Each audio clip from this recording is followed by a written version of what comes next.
Acusava a irmã de sedução, mas era ele quem escondia um relacionamento secreto. Era uma tarde de domingo, depois do culto da manhã, quando tudo começou a desmoronar. O sol brilhava forte sobre a pequena cidade onde nossa congregação se reunia, e o ar ainda guardava o perfume das flores do jardim da casa de oração.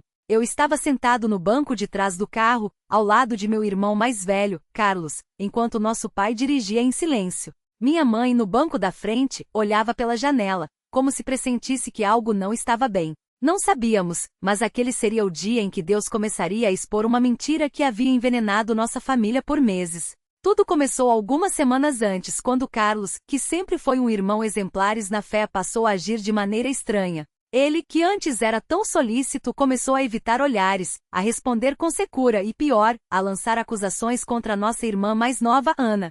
Ela tinha apenas 19 anos, era tímida e dedicava-se ao serviço do Senhor com um coração puro. Mas, de repente, Carlos passou a insinuar que ela estava se comportando de maneira inadequada, que suas roupas eram provocantes, que seus sorrisos para os irmãos da congregação eram sinais de tentação. Minha mãe, preocupada, tentou conversar com ele, mas Carlos apenas respondia com versículos soltos, como se estivesse defendendo a santidade da casa. Meu pai, homem de poucas palavras, observava tudo em silêncio, mas eu via a dor em seus olhos. Ana, por sua vez, não entendia nada. Ela chorava no quarto, perguntando a Deus por que seu próprio irmão a acusava daquele jeito. Uma noite, ouvi seus soluços através da parede fina de nosso quarto. Entrei sem bater e a encontrei ajoelhada ao lado da cama, com a Bíblia aberta em Salmos. Irmão, o que eu fiz? Ela perguntou, com os olhos vermelhos. Eu não entendo por que ele está falando essas coisas de mim. Eu só quero servir a Deus. Aquele momento me partiu o coração.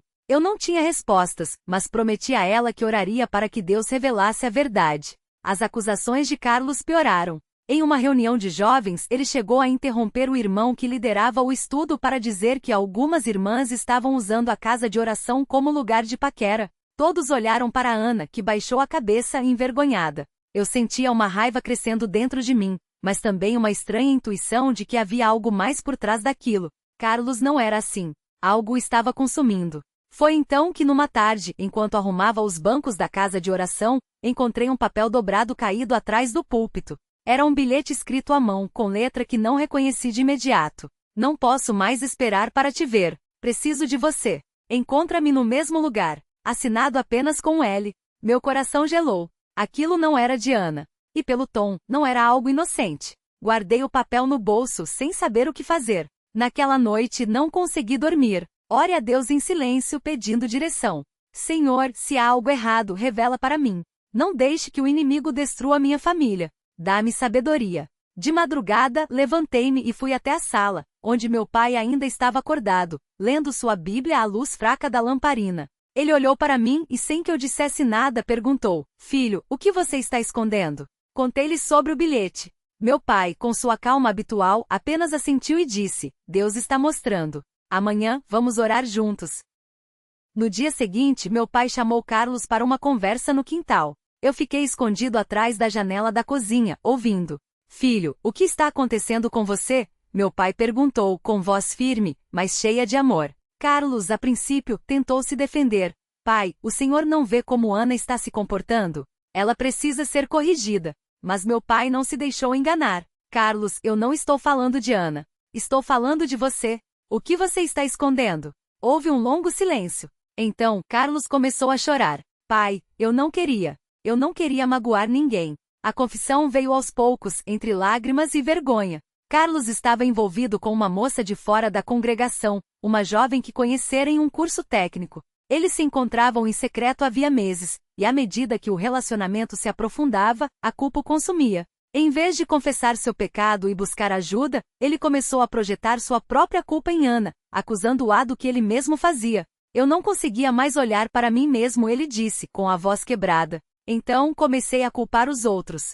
Meu pai não gritou. Não o expulsou de casa. Em vez disso, ajoelhou-se ali mesmo, na terra batida do quintal, e começou a orar. Senhor Jesus, perdoa nosso filho. Lava-o com teu sangue. Dá-lhe forças para abandonar esse caminho. Não o deixes, Senhor. Ele é teu. Eu, que ouvia tudo, também caí de joelhos e comecei a chorar. Não por raiva, mas por compaixão.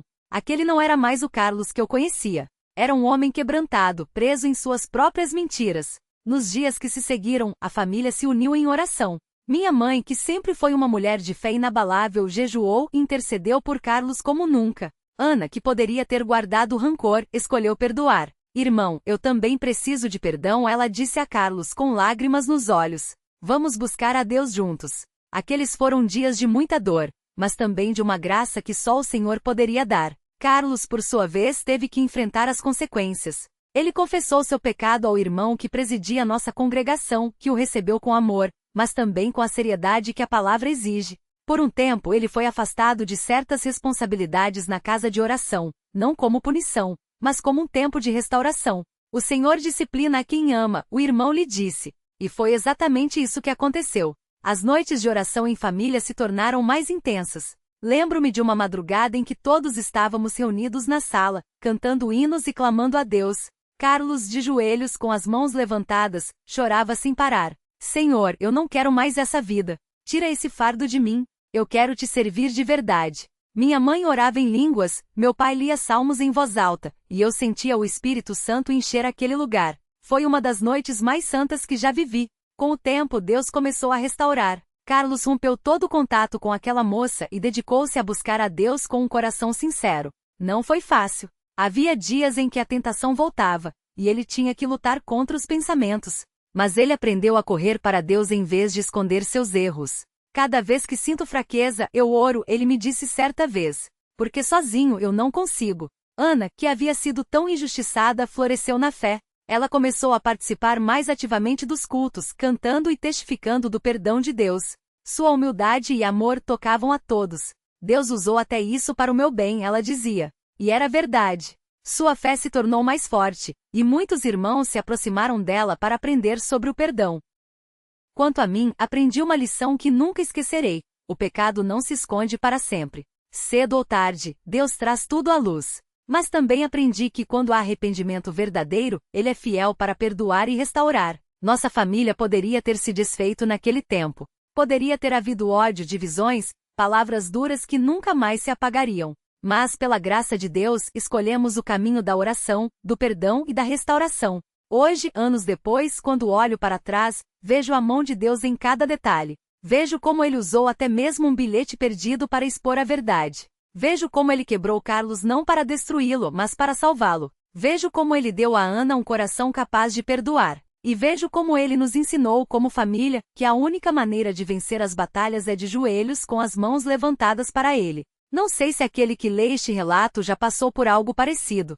Talvez você esteja escondendo um pecado como Carlos fez. Ou talvez esteja sendo injustiçado como Ana. Mas uma coisa eu sei, Deus vê tudo. Ele conhece cada segredo, cada dor, cada mentira. E Ele não nos deixa assim. Se você está em pecado, Ele está chamando você ao arrependimento. Se você está ferido, Ele está oferecendo cura. Não há situação tão escura que Ele não possa iluminar. Hoje nossa família serve a Deus com ainda mais amor. Carlos, que já é casado com uma irmã na fé, testemunha aonde o pecado pode levar, mas também do poder da misericórdia de Deus.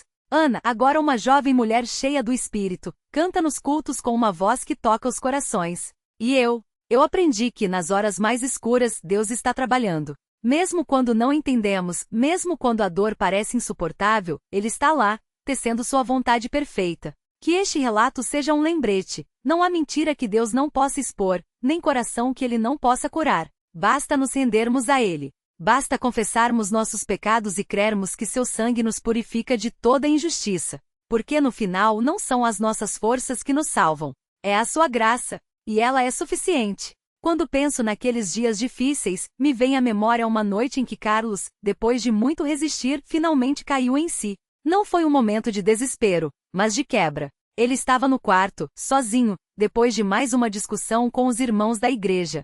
As palavras deles não o deixavam em paz. Irmão, o Senhor está falando contigo. Não endureça o coração. Ele se jogou de joelhos ao lado da cama, e pela primeira vez em meses, não conseguiu mais segurar as lágrimas. Não eram lágrimas de arrependimento ainda.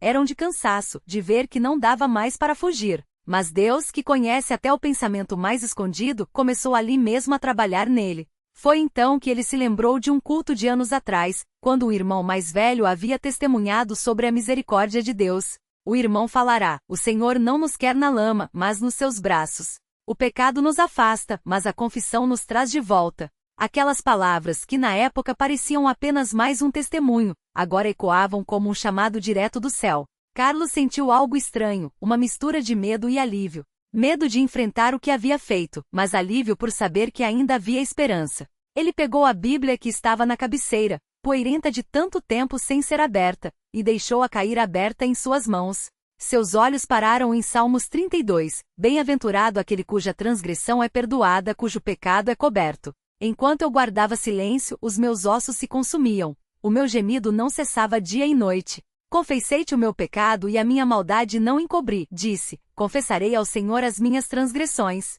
E tu perdoaste a maldade do meu pecado. Aquilo foi como um golpe no peito. Ele viu ali a sua própria história, o silêncio que o consumia, a mentira que o oprimia, e a promessa de perdão se ele apenas se rendesse.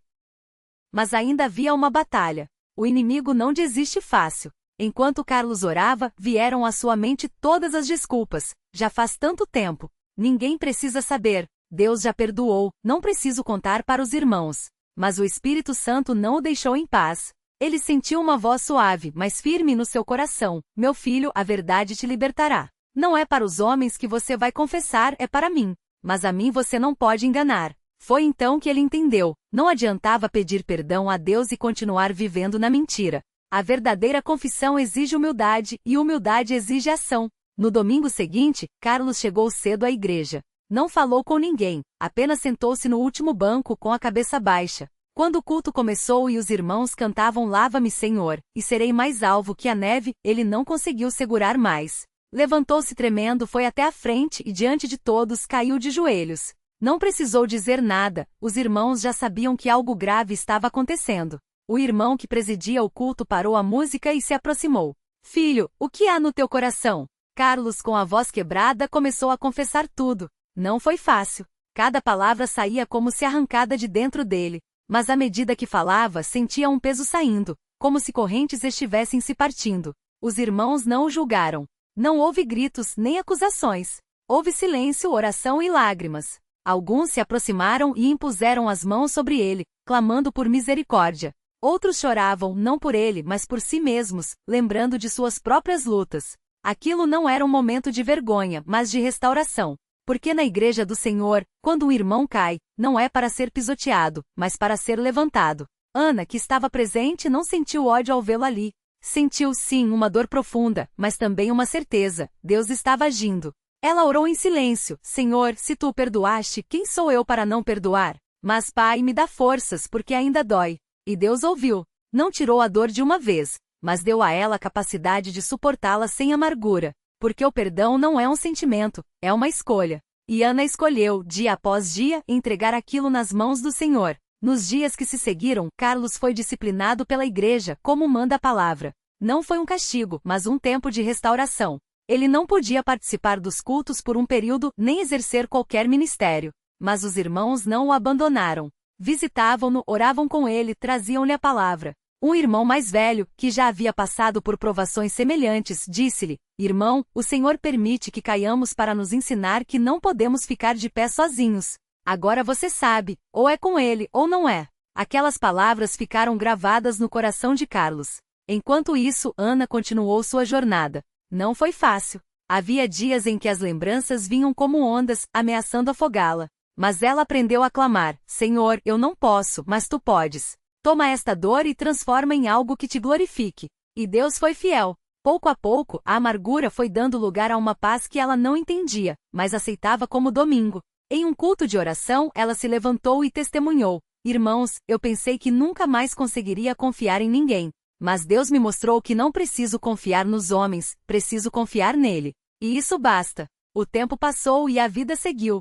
Carlos, depois de restaurado, voltou a congregar. Não era mais o mesmo. O orgulho que antes o cegava havia sido quebrado, e no lugar dele havia um homem humilde, que sabia o preço do pecado e o valor da graça. Ele começou a servir nos cultos de doutrina, ensinando aos jovens sobre os perigos da mentira e a beleza da santidade. Não falava de si mesmo, mas da fidelidade de Deus. Se ele me perdoou, pode perdoar qualquer um, dizia. E os jovens ouviram, porque viam nele não um pregador, mas um homem que havia sido transformado. Ana, por sua vez, encontrou no serviço ao Senhor uma nova alegria.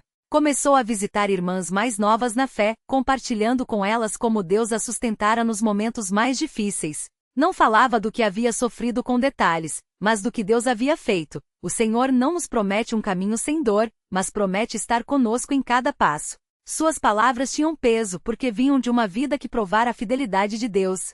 Um dia, anos depois, Carlos e Ana se encontraram na porta do templo após um culto. Olharam um para o outro e não houve constrangimento, nem raiva, nem saudade do que poderia ter sido.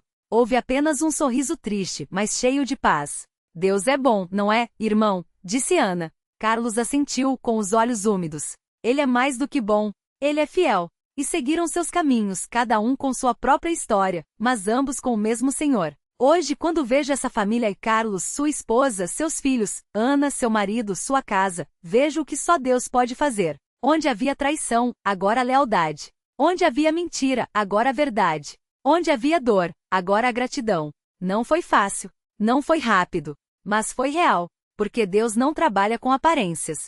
Ele trabalha no coração. E se você está lendo isso e pensa, mas o meu pecado é pior, a minha dor é maior, eu te digo, não há pecado que a sangue de Jesus não possa lavar. Não há ferida que ele não possa sarar. O que ele fez por Carlos, por Ana, por mim, ele pode fazer por você. Mas é preciso se render. É preciso confessar. É preciso crer que mesmo quando tudo parece perdido, Deus está ali, estendendo a mão. Lembro-me de uma noite em que, depois de tudo isso, estive orando com um grupo de irmãos.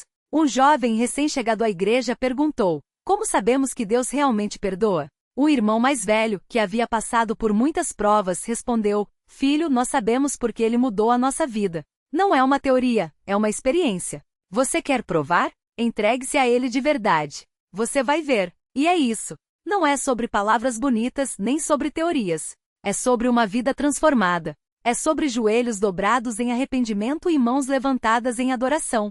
É sobre um Deus que não desiste de nós, mesmo quando nós desistimos dele. Que este relato não seja apenas uma história, mas um chamado. Um chamado à verdade. Um chamado à confiança. Um chamado a crer que não importa quão escura seja a noite, a luz de Deus sempre brilha mais forte. Porque no final não são as nossas forças que nos salvam. Não são as nossas justiças que nos sustentam. É a sua graça. E ela é suficiente para Carlos, para Ana, para você.